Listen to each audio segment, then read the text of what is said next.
Hi, wrestling fans. Thanks for clicking the dreaded D Rose report.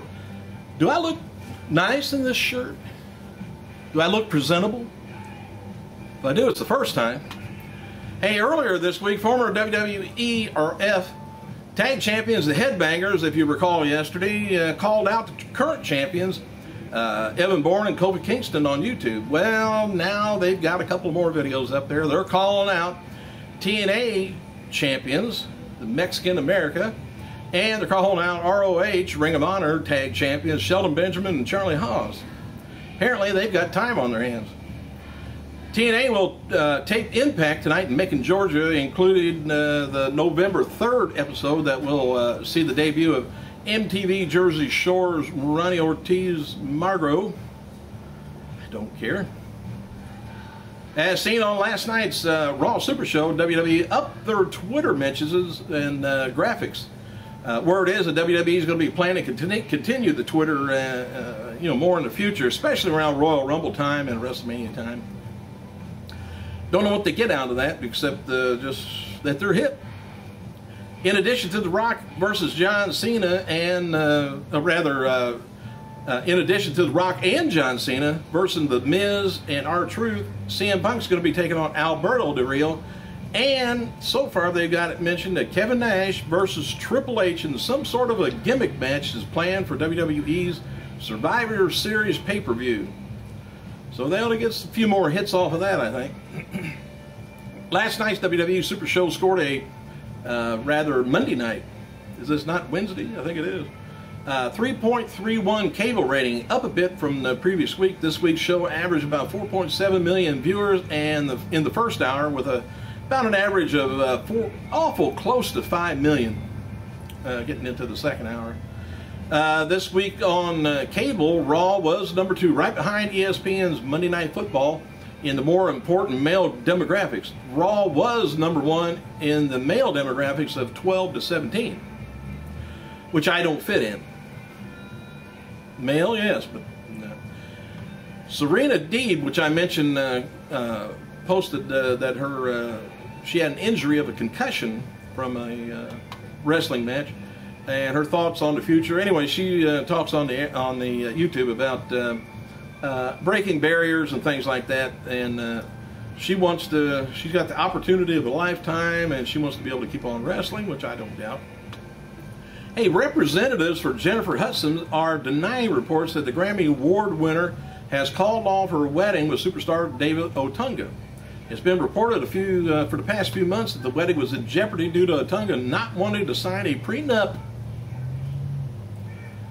Of course, he's an attorney. He don't have to. He can probably make up his own. And as we reported that WWE has signed Dragon Gate announcer Lenny Leonard to a deal, he's denying reports on Twitter. Hey, a little bit of trivia. On this day in 1998, less than 7 months after the end of its 84-week ratings domination, Nitro wins the rating war overall for the final time. Oh, hey, ticket prices and seating charts for WrestleMania 28 in Miami has been released by WWE and Sun Life Stadium.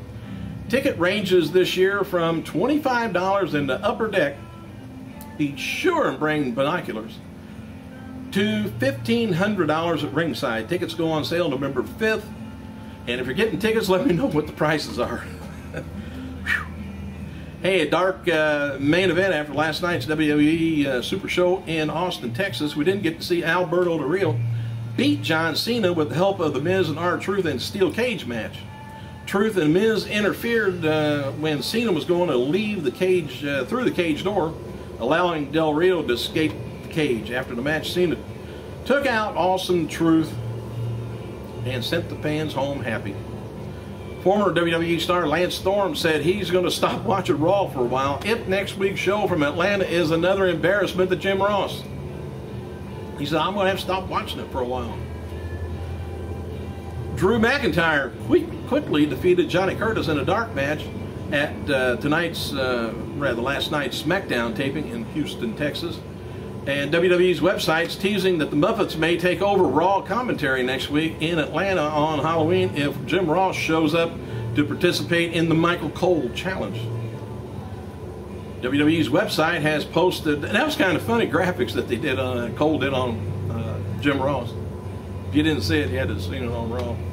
WWE website has posted a storyline updating on Triple H's following his attack from Kevin Nash on last week's Monday show. They report that the COO has suffered fractured vertebrae in his neck.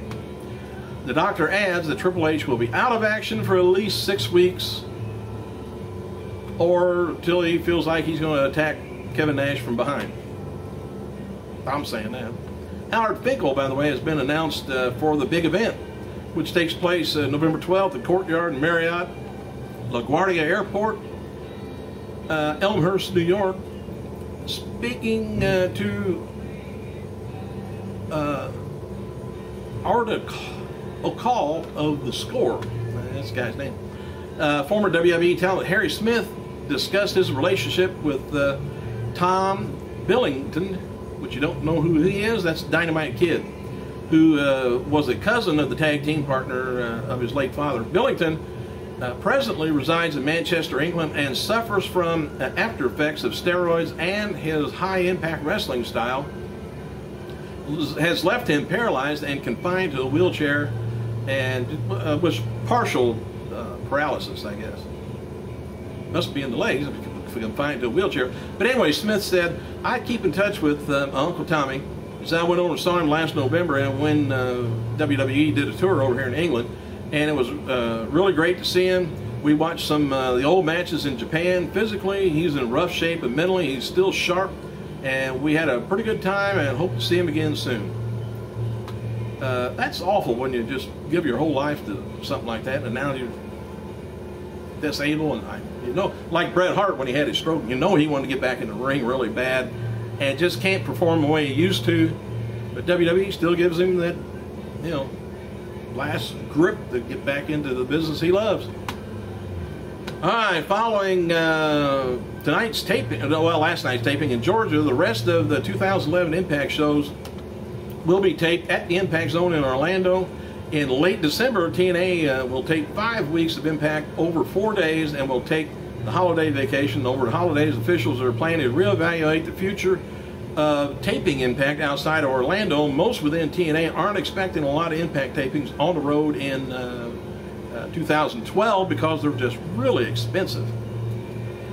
All right, Miami Herald has a new article up at the city officials, about the city officials. They're looking to bring, you know, WrestleMania 28 into their city, and what they're going to do about it. Well, anyway, city officials promised WWE a $250,000 subsidy. Knew that didn't sound right. Along with other perks and access to Miami-Dade County's 3 largest venues: Sun Life Stadium, Miami Beach Convention Center, and American Airlines Center. So WWE gets over quite a bit because they're going to be bringing a lot of money, a lot of people into that town. To get Miami in the mood for Mania, city officials will be hanging WrestleMania banners out from light poles along the highway, and around 200 volunteers from the city is going to be recruiting to help many of the WWE events during the weekend. Former WWE CEO, CEO this time, Linda McMahon, appears on yesterday's episode of Fox and Friends to discuss her political career, which I don't care. CM Punk turns 33 years old, also celebrating the birthdays. Kevin Sullivan, 69 years old. Didn't know he was that old. Former WWE star Kurgan, 42 years old. Former WWF wrestler Nicole Bass, 47, which way there in the back behind the black curtain, I've got about 4 of her movies. Whew. Scares me. WWE has released the new remix of "You Suck" by The Miz and R-Truth on iTunes. Dark main event after last night's WWE SmackDown taping in Houston saw Sheamus win the 41-man Battle Royal. Oh, this is a little bit of I think, spoilers. Shh.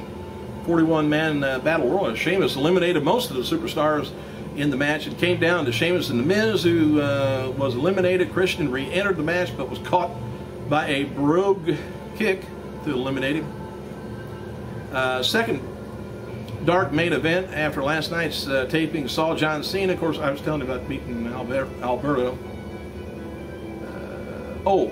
This brought out Big Show to make the save, and Teddy Long had to make a third dark main event. So they had a lot of main events there. Final dark main event was Cena and Big Show defeating Mark Henry and Del Rio's. Cena hit the Attitude, of course, and on Del Rio, and Show choke slam Hendrick for the double pin and the win. We missed that. Last night's Raw concluded with interim Raw General Manager John Laurinaitis ordering The Miz and R-Truth to exit the ring after the two continued to batter Cena and following match. The executive then made the huge announcement Cena's going to be taking on The Miz, R-Truth, the Survivor Series with a partner of his choosing, and of course he chose The Rock. Let's see, what else? Following matches were taped for Tuesday's Superstars on their website. Cody Rhodes taking on Ted DiBiase, Ezekiel Jackson taking on Jinder Mahal. Eve Torres posted a message on Twitter, apparently responded to Medusa saying that she would stay out of the ring and stick to modeling after watching her compete against Beth Phoenix at Vengeance pay-per-view. I think Medusa wants to get her name out there. Torres wrote, to answer some questions I received, having a couple of photo shoots doesn't make you a model. I never was a model. I think she was a cheerleader, wasn't she? My degree is in engineering, and I pursued dance professionally for a while, or for now. And now I'm a diva and not going anywhere anytime soon. Deal with it. Although Torres says she's not a model, she listed herself on Twitter, WWE, got all a bunch of E's in it anyway. Diva, says athletic, actress, model, performer, traveler, public philanthropist, and a hard-working woman. Boy, these 15 minutes drive me out. Hey, happy birthday to Austin Idol, 62 years old, three-time world champion CM Punk, 33 years old. Former WCW, ECW, well, I was talking about Kevin Sullivan. Kevin Sullivan on this one says he's only 62. I believe that more. Former WWF wrestler Kurgan, 42. Former WWF, ECW wrestler Nicole Bash, she's 47. I think they got the numbers mixed up. One-time Shimmer tag champion Portia Perez, 24 years old. Four-time NWA lightweight champion El Santico, 52. One-time WWF lightweight champion Taka Michinoshi, 38, and former WWE Rochelle Lowen, 32. I don't think Rochelle was very long. I think she was down in FCW. All right, now to mention this thing. I grew up watching wrestling, me and the kids. This guy I always seen get the crap beat out of him. Big guy. But in 2008, former WWF wrestler and three-time NWA American Tag Champion Special Delivery Jones, SD Jones. He died of a stroke at the age of only 63. After retiring from the ring, he pretty much kept clear of wrestling and the wrestling business, taking a job with the New York Daily News, but did return to WWE to induct longtime partner and friend Tony Atlas into the Hall of Fame. But they mistreated him something. He got beat all the time. Okay, now we got, Carolyn Maurer, who in 2000 briefly appeared as Stephanie McMahon's personal trainer, Muffy, remember that, now works as a stunt woman. She's filming stunts this week for upcoming ABC comedy series GCB, whatever that is, starring Kristen Chenoweth. What else have we got here? I'm about out of time. I got some donuts over here to help me clear my throat. Thanks for clicking, you guys. I gotta go.